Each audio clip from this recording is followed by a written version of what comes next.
Good morning students. आज हम लोग गोस्वामी तुलसीदास जी की रचना विनय पत्रिका का आगे अध्ययन करेंगे। जो विनय पत्रिका शीर्षक के अंतर्गत क्या है, आपकी हिंदी की पाठ्य पुस्तक के काव्य भाग में संग्रहित है। इस पद में, इस तीसरे पद में बच्चों प्रसंग आप लिखेंगे इसका कि जीव जो है, मनुष्य प्राणी जो है, वो माया में फंसकर, यानी सांसारिक माया मोह में फंसकर, उसमें पड़कर संसार को ही सत्य मानकर क्या करता है, दुख पाता है। और संसार का मोह छोड़कर भगवान को भजने पर ही वह सुख और शांति प्राप्त कर सकता है। इसी का वर्णन तुलसीदास जी ने इस पद में किया है। देखा जाए, हे हरि कसना हरहु भ्रम भारी, जब यद्यपि मृषा सत्य भाषे, जब लगी नहीं कृपा तुम्हारी। यहाँ पे ये हरि अर्थात भगवान को संबोधित करते हुए कह रहे हैं कि हे हरि, आप जो हैं मेरे इस भ्रम को, मतलब कि ये जो हमें जो भ्रम हो रहा है कि संसार ही सत्य है, संसार क्या है, उस भ्रम को आप क्या करें, दूर क्यों नहीं करते हैं। यद्यपि मृषा, मृषा मतलब होता है मिथ्या, यद्यपि संसार क्या है, मिथ्या है, असत्य है, सत्य भाषे, तथापि जब तक आपकी, लिखा है ना, जब लगी, जब लगेगा क्या, नहीं कृपा तुम्हारी, जब तक आपकी कृपा नहीं लगेगी तब तक यह सत्य जो है, सत्य सा ही भाषे, भाषे मतलब होता है प्रतीत होगा, मतलब सत्य ही वो लगेगा। संसार जो है, जो कि जो मिथ्या है, जो असत्य है, वो कैसा लगेगा, सत्य ही लगेगा जब तक आपकी कृपा नहीं होगी। अर्थ अविद्यमान जानिए संस्कृति नहीं जाई गोसाई। संस्कृति मतलब होता है बच्चों संसार, अर्थ अविद्यमान।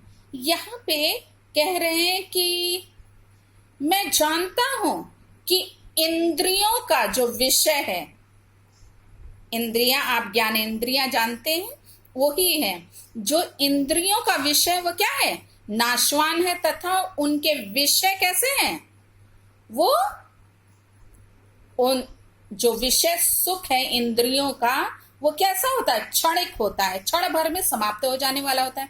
किंतु हे स्वामी, इतने पर भी इस संसार में छुटकारा नहीं मिल पाता। अर्थार्थ में क्या है, संस्कृति मतलब संसार, संसार से छुटकारा नहीं मिल। अविद्यमान मतलब होता है बच्चों नाशवान। इस नाशवान जो संसार है, जो इंद्रियों का जो विषय है, वो कैसा है, नाशवान है, उसके विषय कैसे हैं, क्षणिक विषय सुख जो है वो क्षणिक है। किंतु यहाँ पे कह रहे हैं कि हे स्वामी, इतने पर भी इस संसार से छुटकारा नहीं मिल पाता है। गोसाई किसके लिए प्रयोग हुआ है, स्वामी के लिए है, ईश्वर के लिए। बिनु बांधे निज हट, आगे कह रहे हैं मैं बिना किसी के बांधे निज हट, निज मतलब स्वयं अपने ही हट से, इस परबस परयो कीर की नाई। कीर की नाई होता है, कीर मतलब होता है तोता, तोते की नाई यानी तोते के समान ये क्या हो गए हैं, स्वयं अपनी ही हट से इस संसार, इस प्रकार पराधीन हुआ पड़ा हूं, मतलब इस संसार के अधीन पड़ा हूं, इंद्रियों के वश में पड़ा हुआ हूं। कैसे, जैसे कीर की नाई, जैसे तोता जो होता है दाने के लालच में वो बहेलिए के जाल में स्वयं फंस जाता है, वैसे ही मैं क्या हूं, संसार में इंद्रियों के वश में होकर के मैं इस संसार को ही सत्य मान करके उसमें फंस जाता हूं। कैसे? क्षणिक सुख के लिए। उससे मिलने वाला जो सुख होता है वो कैसा होता है? संसार से जो प्राप्त होता है वो क्षण भर में समाप्त हो जाना है। किंतु ईश्वर भक्ति के द्वारा जो प्राप्त सुख है, जो आनंद है, वो अपरंपार होता है, उसकी गणना नहीं की जा सकती है। सपने व्याधि विविध बाधा भई मृत्यु उपस्थित आई। यहां कह रहे हैं सपने व्याधि, जैसे स्वप्न में व्याधि, व्याधि मतलब रोग, जैसे स्वप्न में अनेक भयंकर रोग आकर क्या करते हैं? दबाते हैं, दबा लेते हैं, तथा ऐसा प्रतीत होता है कि अब क्या है? मृत्यु उपस्थित आई, मतलब मानो मेरी मृत्यु हुई, आ गई हो।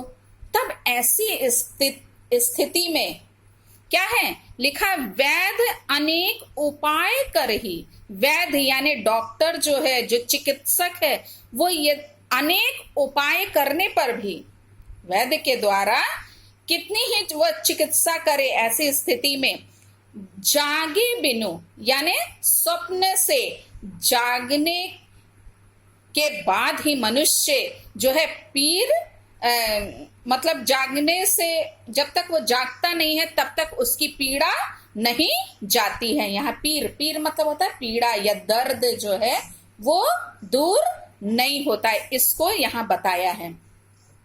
यहाँ पे बच्चों इसमें ये समझाने का प्रयास कर रहे हैं कि डॉक्टर ऐसी स्थिति में कुछ नहीं कर पाता है। जब व्यक्ति स्वयं जाग जाता है, स्वप्न से वो बाहर आ जाता है, और फिर उसकी जो पीड़ा है, जो दर्द है, जो दुख है, वो भी क्या हो जाता है? दूर हो जाता है। यहाँ पे ये बता रहे हैं कि इसी प्रकार माया में पड़कर लोग जो हैं अनेक यातनाएं भोग रहे हैं। माया में पढ़ करके मतलब सांसारिक माया मोह में पढ़कर, सांसारिक प्रलोभनों में पढ़कर वो क्या है? अनेक यातनाएं भोग रहे हैं, तथा साथ ही उन्हें दूर करने के उपाय भी वो क्या कर रहे हैं? लिखा है यहाँ पे कि वो अनेक उपाय भी कर रहे हैं, परंतु बिना आत्मज्ञान के माया से छुटकारा पाना संभव नहीं है। श्रुति गुरु साधु सुमृति सम्मत यह दृश्य सदा दुखकारी।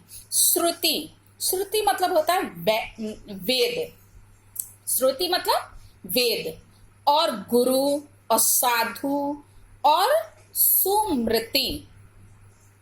सुमृति यहाँ पे इसका अर्थ है स्मृतियां, मतलब कि जितनी भी स्मृतियां हैं जो पहले की या वो बातें, वो सभी सम्मत, सम्मत मतलब के अनुसार, मतलब कि वेद गुरु साधु और स्मृतियों के अनुसार सभी एक स्वर में कहते चले आए हैं कि यह दृश्य जो है, मतलब कि ये जो दृश्यमान जगत है वो सदा क्या है? दुख रूप है, यानी ये दुख देने वाला है। ये सब बताते आए हैं कि ये संसार जो है सदैव दुखकारी है।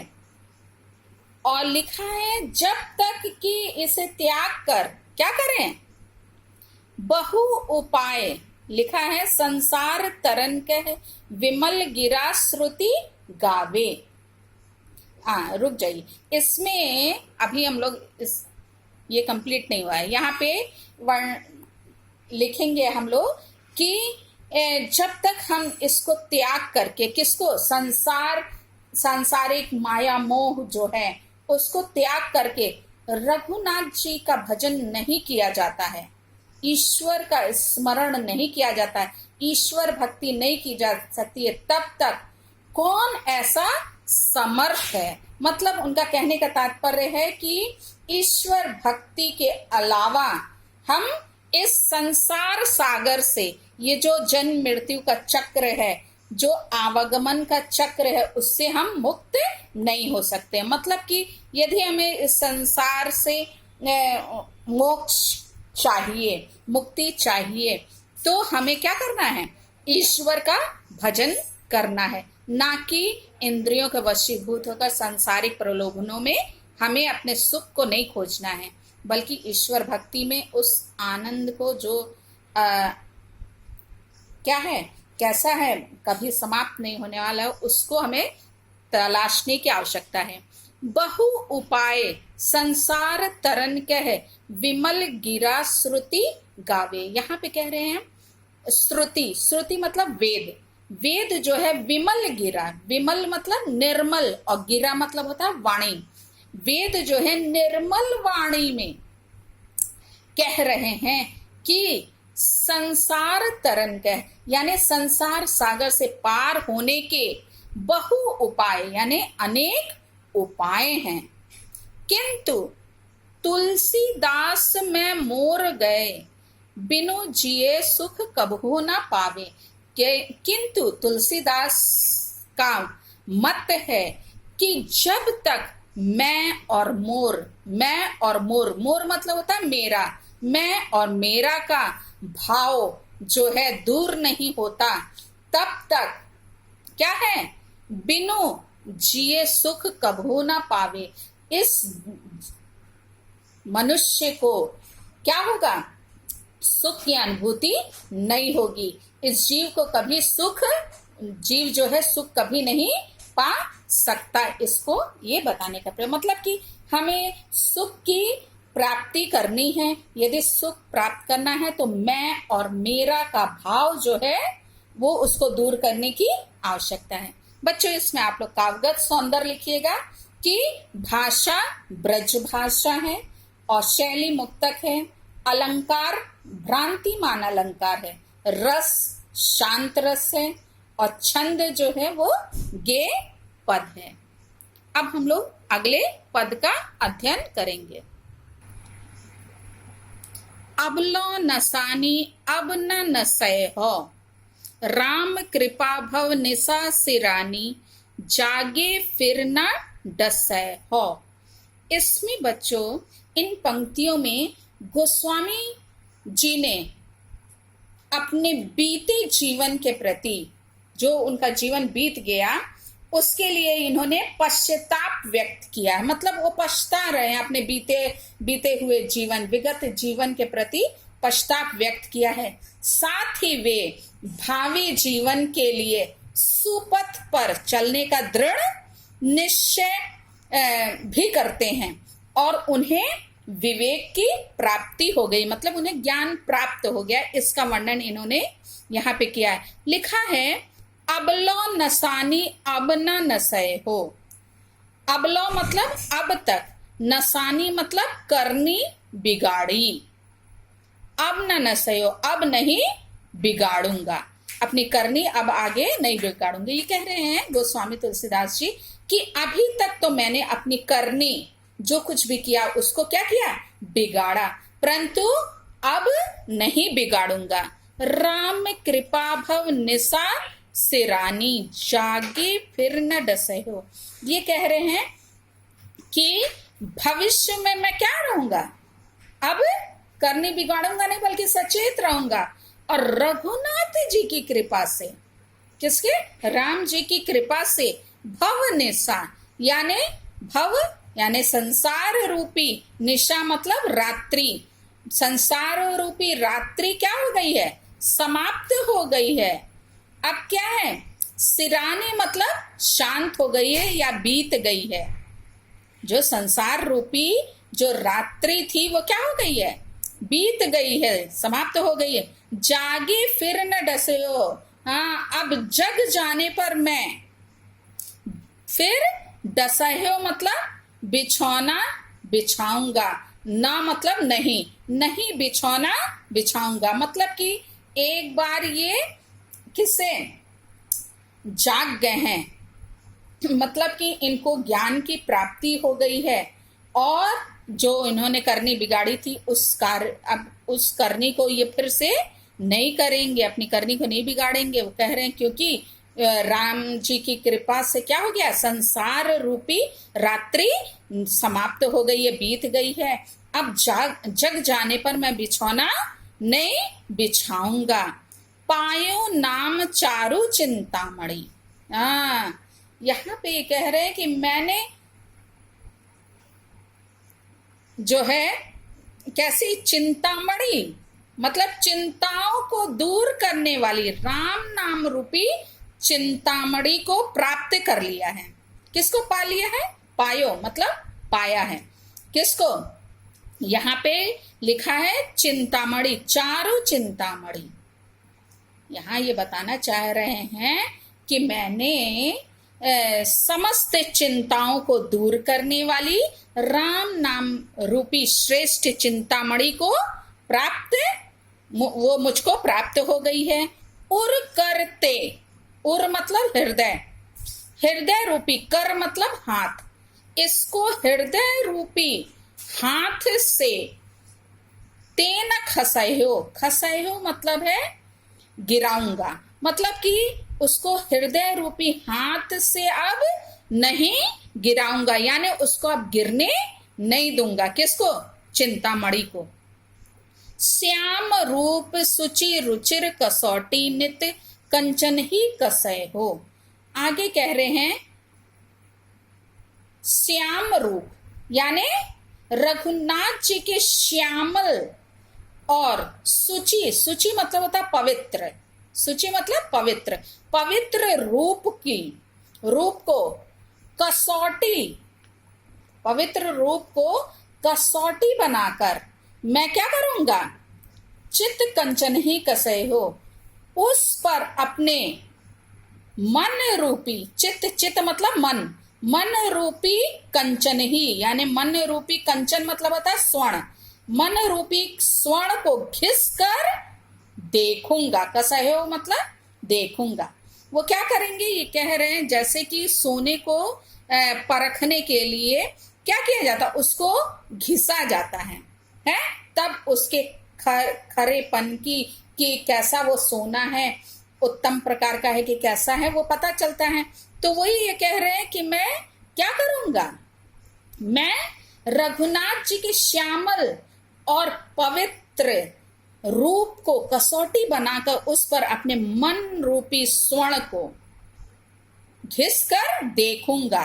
कसौटी पर लकीर खींच कर ही स्वर्ण के खरेपन की परीक्षा की जाती है।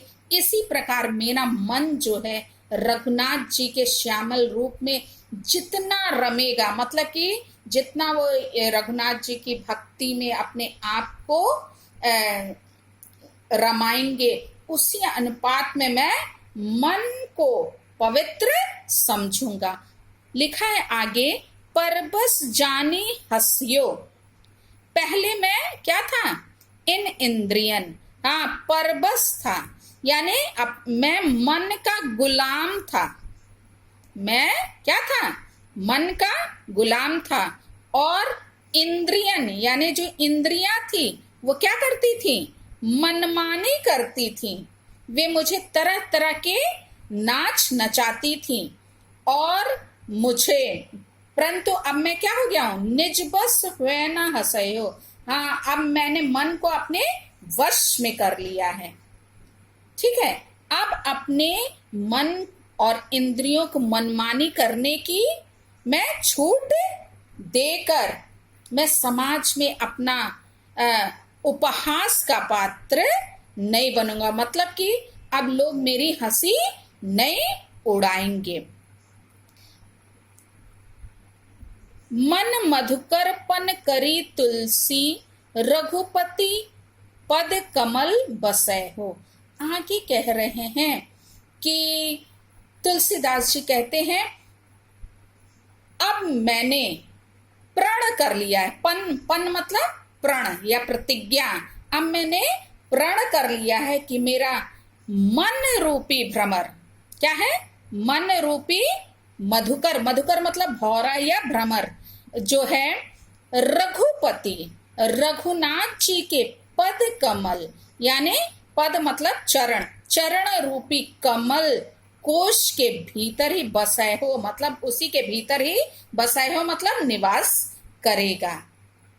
ये कह रहे हैं कि मेरा मन रूपी जो भौरा है वो किसमें निवास करेगा? रघुपति श्री रघुनाथ के चरण रूपी कमल कोश के भीतर ही निवास करेगा, उसी में रहेगा, जिससे वह उड़कर क्या है, दूसरी जगह जाने ही ना पाए। मतलब उसी कमल के कोश के अंदर ही, पंखुड़ियों के अंदर ही वो क्या रहेगा, बंद रहेगा, उससे वो बाहर निकल नहीं पाएगा। जब उससे निकल ही नहीं पाएगा तो वो कहीं और जाएगा ही नहीं मन। तो इसलिए कह रहे हैं वो अब अपने मन को कहाँ पे रखेंगे? रघुनाथ जी के चरण रूपी कमल कोश के भीतर ही, उसी में वो निवास करेगा। तो बच्चों ये बताना चाह रहे हैं इसमें कि अब इनका मन जो है सांसारिक माया मोह की ओर इंद्रियों के वशीभूत होकर नहीं भटकेगा, बल्कि वो ईश्वर भक्ति में अलीन रहेगा। इसमें बच्चों आप लोग काव्यगत सौंदर्य लिखिएगा कि तुलसीदास जी का आत्मज्ञान यहाँ पे मुखरित हुआ है, मतलब कि उनको आत्मज्ञान की प्राप्ति हुई है। इसका इसमें इन्होंने बहुत सुंदर वर्णन किया है। भाषा ब्रज भाषा है, और आप अलंकार लिखिएगा, इसमें रूपक और अनुप्रास अलंकार है। रस शांत रस का ये उदाहरण है, ठीक है बच्चों। और छंद जो है गे पद है। तो इसको आप 2 बार ध्यान से सुनिएगा बच्चों इस व्याख्या को, और अपनी रफ कॉपी में लिख लीजिएगा, ताकि आप एग्जाम के समय इसको दोहरा सकें, क्योंकि इससे छोटे छोटे प्रश्न पूछे जाते हैं आपकी परीक्षा में। जैसे उदाहरण के लिए, अब तुलसीदास जी को कौन सी चिंतामणि प्राप्त हो गई? तो श्री राम नाम रूपी चिंतामणि प्राप्त हो गई। ऐसे करके छोटे छोटे क्वेश्चन रहेंगे जो कि आप आराम से हल कर सकते हैं जब अर्थ आप जानेंगे। तो इसलिए बच्चों इसको ध्यान से सुनिएगा। Thank you.